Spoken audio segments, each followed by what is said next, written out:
Okay, Andrew, you do not get to pout while Amira is held in some sort of detention center, and it was your idea to go to Mexico, and you're talking about how hard it is for you while you're eating this cheeseburger. That's not going to happen. And are we just not going to talk about this random shopping cart that appears in every single scene in Rebecca and Zied's apartment? What is happening? Hey guys, welcome back to Real Housewives Recaps. Today I am so excited to be talking 90 Day Fiancé, Season 8, Episode 7, You So Bad Boy. Guys, I'm back. I'm so excited. I watched last week's episode. I watched this week's episode. I love it. I can't wait to deep dive into it. I can't wait to talk about all the craziness going on. I really want to talk for like an hour and a half about what the heck is up with Brandon and his parents, and that, oh my God, his dad's a monster, and I thought it was just his mom, but apparently his dad's a monster too. We'll talk about that. But I am back. I took last week off, but I'm back and excited to be here, if you can't tell from my voice. But I'm back with new episodes coming. I'll be doing Below Deck tomorrow. I'm going to be picking back up with Bridgerton. I got lots of stuff coming up, so stick with me. Also, I'm about to tell you about Patreon. You guys, I just jumped on Season 4 in Patreon, so now complete Season 3 is up, and now we're into Season 4, and it is bananas. Thank Cindy Barshop, thank Countess Luann, darling, just dating Jacques. So much going on right now, so jump over to that and support the show. Hey guys, I just want to take a second and say if you're enjoying this show, please check out my Patreon. Go to patreon.com, search Real Housewives Recaps, or check the comments below and I'll put a link. And for $1 a week, you can support my show and get 4 bonus episodes per month. I'm covering Scary Island, like the greatest season of Real Housewives of New York. So check it out. Thanks so much. Okay, so we pick up with Brandon and Julia. They are 75 days to wed, so it is going by fast. Julia's been there for a few weeks. Brandon's parents are going away for the night, you guys. Oh my God, you could feel the excitement with Brandon and Julia when the parents were going away for the night. Loud, sexy music was playing. It was like rock sexy. I don't know. It was awful. And they immediately started kissing. Clothes came off. Naked hot tubbing. How you doing? Okay. So Brandon is still... Okay. I don't know why I'm obsessed with this couple, but I am. Brandon's still a shitbag who will not stand up to his parents and will not tell anybody the truth. He kind of lies to everybody and tells them what they want to hear and then doesn't understand why it backfires all the time. Yeah, so they got some hot tub time. They're very excited. The next day, they need to feed the animals, and Mom and Dad come home, and big shocker, Mom's not happy. That's her MO in life. She's like, I need to talk to you. And Brandon says, when are my parents going to move out? Mom's pissed because she realizes that they used the hot tub. She's pissed that they wore any clothes at all. It's so crazy. Even Julia calls her on this, like, you don't want us to share a room, but you don't want us to wear any clothes in the hot tub? And she's like, I know, it's mixed messages, but the water gets cloudy. Cloudy's not good. I'm like, what? What? What about bathing suits? I don't want to think about his parents naked in the hot tub. It's so gross. All right.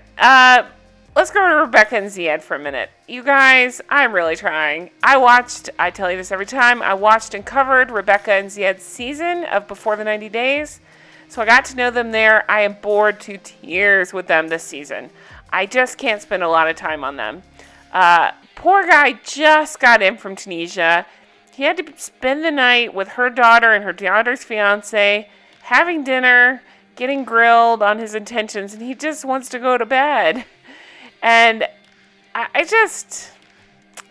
can't get into them. I can't. I like him okay. I really don't like her too much. Her thing is, and I'm sure it's just for television, but every time she says, like, things are going well, but I have something I have to tell him. Every time. That's the same way it was with 90 Day Before the 90 Days, too. I have something to tell him. He's not going to be happy. Before it was that she dated a woman and that she's still technically married. And now it's that she lived in this apartment with her ex. P.S. What is going on with that shopping cart? Why do we see that in every scene? I'm more interested to know the backstory of this shopping cart in the middle of their apartment than I am to know their story. What is happening? Then we go over to Mike and Natalie. These two crazy kids are going to make it. No, not so much. 68 days to wed. It's been a month that she's been in the United States. She says it's hard because she hasn't made friends here yet, and he works all day. And so the whole thing with them is, remember, I didn't see their season, but apparently the last time they were in the Ukraine, they got into a huge fight, which resulted in her throwing her ring at him and them fighting. And she says that they don't respect each other. Things just are not going well at all. So she says it makes her insecure and uncomfortable because she doesn't have the ring back. She starts looking through the house and looking for the ring. So, yeah, this is going well. She has to find the ring herself. It's definitely a good sign. Then we go over to Yara and Jovi. Now, remember, Jovi's job requires him to be gone like 3 weeks at a time. 3 or 4 weeks, I can't remember at a time. It's been 10 days since he left. They have 68 days to wed. And so his mom and aunt ended up inviting her out for coffee. It's awkward. It's silent. I mean, you know, I get it. Yara it's not her fault. She's not from there. It's not her job. I think the mom and aunt are a little awkward too. Everybody's a little awkward. I don't know. I just can't with Jovi, so it's hard for me to get into this storyline too. I'm following it. I like them better than Rebecca and Zied, but I like Yara, and I don't really know why. She's a terrible person, but I still enjoy watching her on my screen. I've had a lot of you guys say that she's worse than Jovi. I don't know. He really creeps me out. And then to find out last week that he left her when she was miscarrying, like he left her in another country. Oh, that was such a bad story. I really do not like Jovi at all. But it's not going well as far as mom's convinced they're going to have a wedding. And Yara's like, nope, we can't do this because her family can't come. So she thinks that they should just run off to Vegas. Well, of course, his mom has something to say about it. You can see that this is going to become a point of contention. Then we go over to the worst storyline maybe ever. So this Andrew, who I wasn't sure about at first, I now think he's the worst person ever on TV. Andrew had this idea that he found online for his fiancée Amira, who is coming from France, to meet in Mexico, quarantine for 2 weeks, come to the United States. They only have 41 days until her visa expires. Well, as we know, that's not how that happened. She got to Mexico, COVID's going on. They ended up detaining her. He hadn't heard from her in 48 hours. She was detained in Mexico City. He says he called everywhere to find out what's going on and where she is. He can't get a hold of her. So he finally finds out that she's online. He starts messaging her. Turns out she is on the plane for Amsterdam. And he starts crying. And from the outside point of view, if you didn't know, I would think, oh man, this poor guy's been through hell. No, we find out later he didn't even message her when she got on the plane or when she landed to make sure she's safe or like that she got to a hotel room. He just kind of stopped responding. So weird. Okay, back to Brandon's farm. Julia, she likes to snuggle. She likes to sleep in. Well, his parents are not happy about this. Of course, they have a farm. Ron and Betty. So this whole time I've thought Betty is the worst, and I still believe that she is the worst. But that Ron, that dad, is pretty awful in this episode too. So I understand that they've been living with them for almost a month. So it's not unreasonable to maybe ask, hey, can you help out? That's not what these people are doing. They are mad that Brandon's bringing Julia breakfast, and they say that he's taken away too much time with her, and they want her to love the farm, and that's the only way this will work because otherwise she's taking him away from the farm. It's just the weirdest storyline. Then we go over to Tariq and Hazel. They have 85 days to wed. So remember, he's in Virginia Beach. She came over from the Philippines. So this is right at the beginning of COVID. So they're just starting to wear masks, and she's saying it's weird over here. It's something that they do in the Philippines, not something we do over here.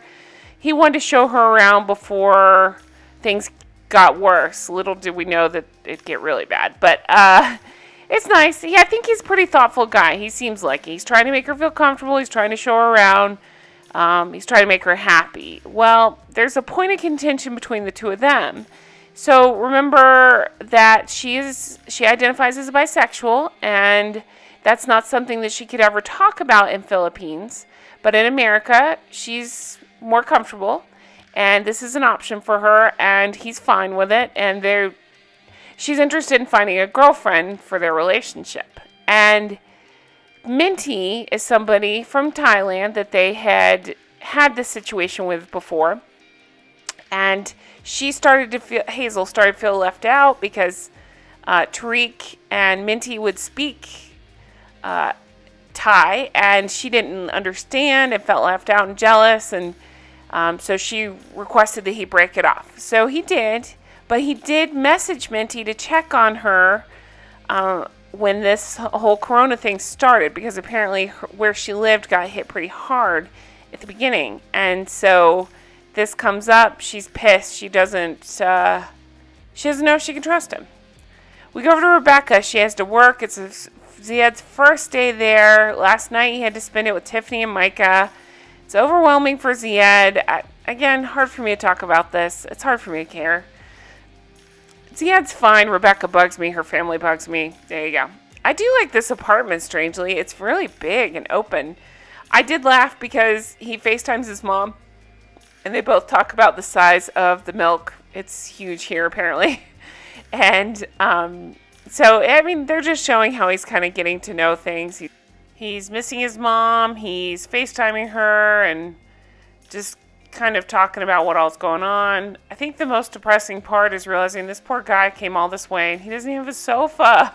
He doesn't even have a sofa to sit on, so he has to sit on the ground and talk to his mom. Even the bed, it's on the floor, so it's just really depressing.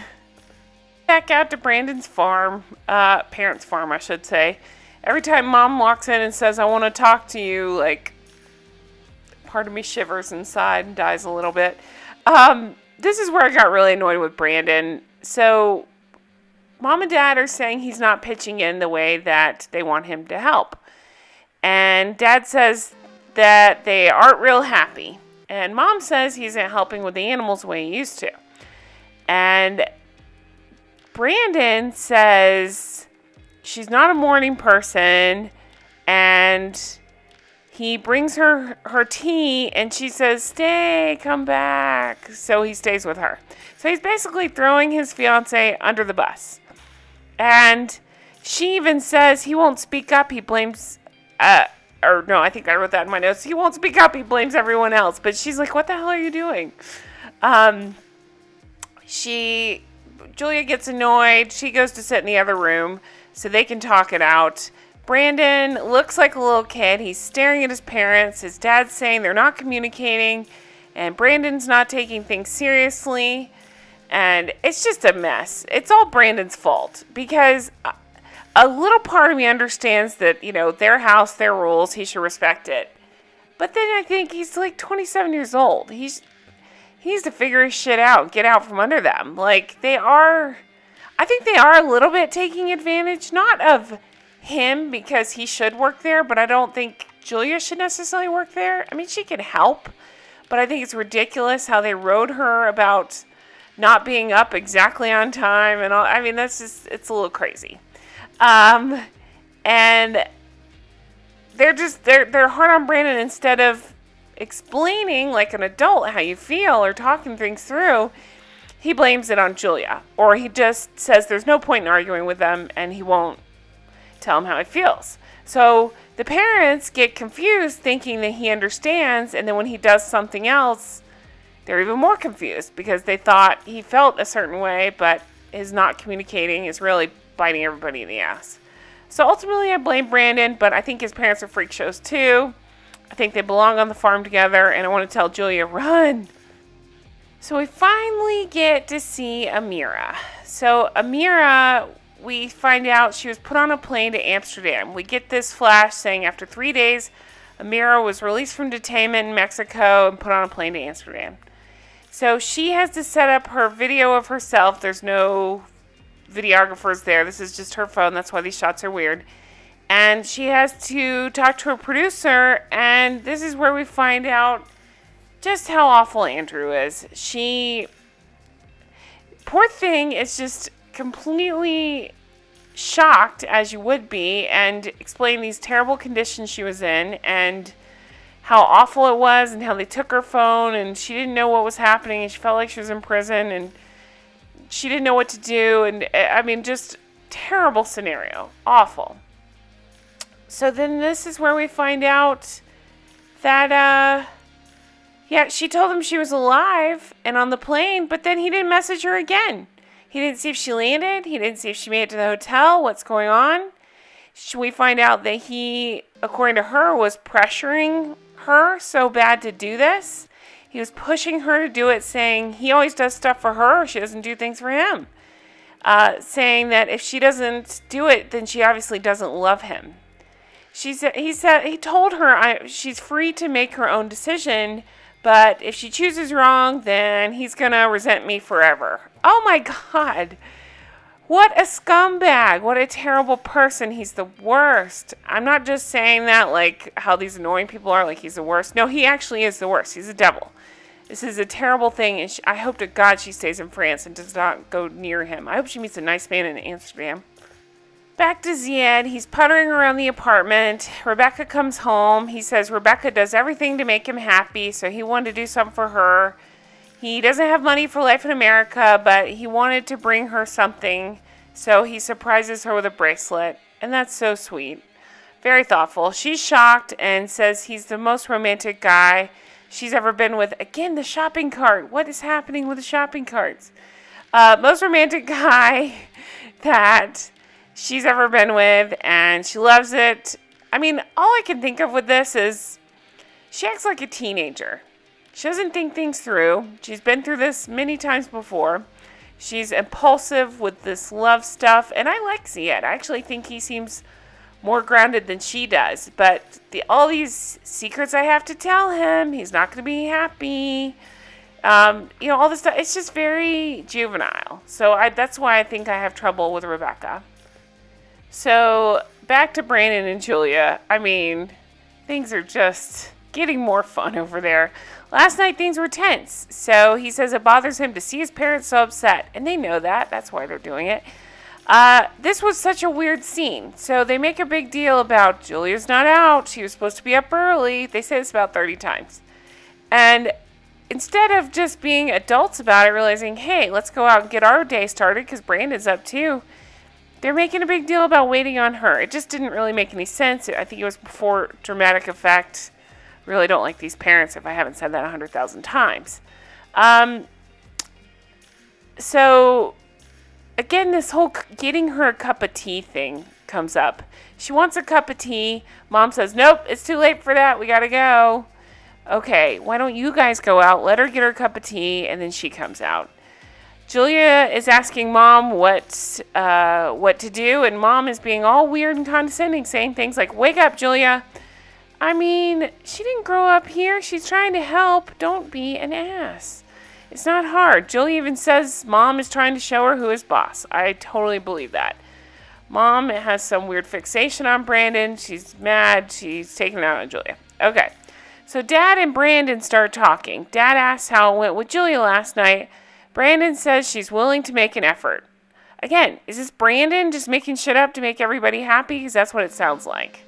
Dad wants to know why she didn't get up on time. Oh my God, it was 7 o'clock. I understand things start early on a farm. Just go without her. You don't own her. She's not slave labor. Yes, she can help, but this is ridiculous. Okay, Yara. Yara has 52 days to wed. Jovi's been gone for 3 weeks. She doesn't like being alone. She doesn't know anyone. She's trying to stay busy while Jovi's gone. She's been working out, but she's so tired all the time. She talks about being sick, homesick, and depressed, and she FaceTimes her friend, and the friend's like, you feel nauseous and you're tired? Maybe you're pregnant. I don't know if I believe this. I mean, maybe she is, but I'm just thinking, like, this whole loss of pregnancy before was such a storyline, and she said they were being careful. I think this is for dramatic effect. She probably is depressed. She's there in a new place all by herself, and she's probably homesick. So, of course, she feels like crap and doesn't feel like working out. Okay, Natalie and Mike. So, he comes home, and she's made this fire, and things start out good for about 30 seconds. They give each other a kiss, and that's where the happy times end. Because it's the weirdest dynamic between these two. She nags the shit out of him, but I'm not letting him off the hook. I would be so infuriated by him. He holds this ring over her head. Yeah, she threw it at him, I know. But he says he doesn't play games, and to me he plays just as many, if not more, games than she does. They're both terrible people who deserve each other, and I think that's why I get irritated with them. But I still like watching them on my screen because it's such a train wreck, it's kind of funny to watch. So, she's all about the healthy lifestyle. He's not. We've seen this before. She doesn't eat meat. He does. She's mad that he's drinking so much. He's like, I'm going to have another beer. She tells him to lose 10 kilos, and he says, things she says are hurtful.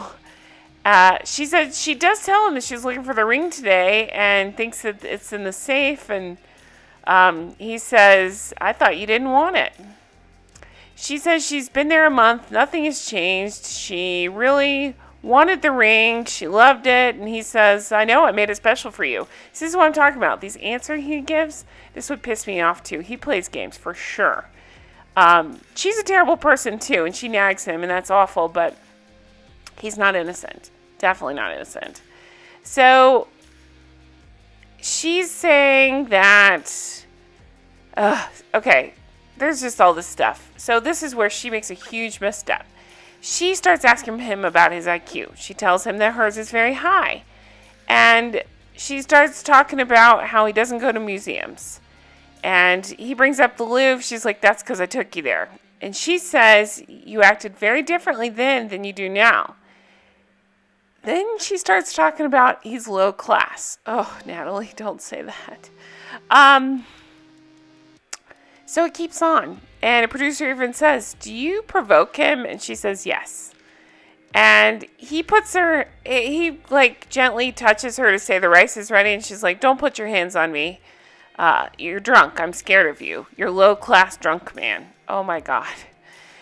And him to camera says, what is this low class stuff? I don't get it. He says, you're so respectful, aren't you? So again, they're just like not at all communicating. It's deteriorating. It's going awful. Honestly, I think neither of them are happy. She's wanting to feel secure, so she wants the ring. He's looking for any reason to get rid of her, and she's giving him the reasons. So it's just not going well at all. So producer asks, are you going to give her back the ring? He says, no, not in the position that we were in. She says they don't respect each other, and she's alone. She's realizing that he's like this and doesn't like how he treats her. She said she feels like she's going to be going home soon. And you guys, that's how the episode ends. These lovebirds, and I use that in quotation marks, are not doing well. Obviously, we've seen the previews. It does not go well for them. I'm just curious as to when this all goes down. In the previews, I believe it's his mom maybe that's driving her away. So, I mean, physically, she puts her in the car and drives her off. So I'm thinking maybe when mom comes to town, that's when it all really goes to shit. I'm sure if mom's anything like Mike, she's not going to be easy either. So we'll see how that goes. So, yeah, so that's how the episode ends. I am so loving this season, you guys. I really am. We get a flash to next time. Hula Hoop, a.k.a. Stephanie, goes back to Belize to see Ryan. Things are going really well between the two of them because immediately she has to confront him on the other women in his phone or that he's texting or whatever he's talking to. So, yeah, that's a really uncomfortable scene. We'll see how that goes. We see Amira back in France, and she's talking to her dad, and her dad's saying, Andrew's not a man. I gotta agree with that here. I just don't understand what's happening with these two. I don't know how it'll possibly work out. He wants to maybe try in another country. No good can come from this. Just leave him, Amira. Just leave. Mike's mom comes to town, and where Natalie and Mike are already fighting, I'm sure this is going to add even more fun to their relationship. So, mom wants to know about grandbabies, and Natalie just wants to know about her ring. Yara is at the chemist. She is very nervous. She wants to buy a pregnancy test. So we'll see how this goes. I don't know if there's anything to this. I think it's just a storyline, truthfully, but we'll see. Taking a pregnancy test, aka Ramona Singer. She took a pregnancy test on a boat. Then Jovi comes back, and she's pissed because it's 8:50 and he's drinking whiskey already. Jovi is the worst. Lastly, we see Julia. She wants to leave the farm. She tells Brandon it's not working. So I'm very curious what set that off, but I have a feeling it's mom and dad who set that off. So, P.S. Why do they have chalkboard nameplates on their doors? Do they not know whose room is whose? Again, it's just the parents being weird, is what I suspect. But anyway, so that's it for the episode, you guys. So much fun to be back. So much fun to recap. So much fun to talk about. I really am enjoying this season. It's great to talk about with you guys. Leave me comments below. I'm dying to know which couples you like, which ones not so much. Who do you think's going to make it? I want to know your thoughts on everybody. Just let me know. I loved reading the comments. They're fantastic. Thank you guys for that. Thank you for all the support. I really appreciate it. And I will be talking to you guys soon. Be sure to check back to my channel lots. I'm posting all kinds of new stuff. And I hope you guys have a fantastic week. Stay safe, stay healthy, and I will talk to you soon. Bye-bye.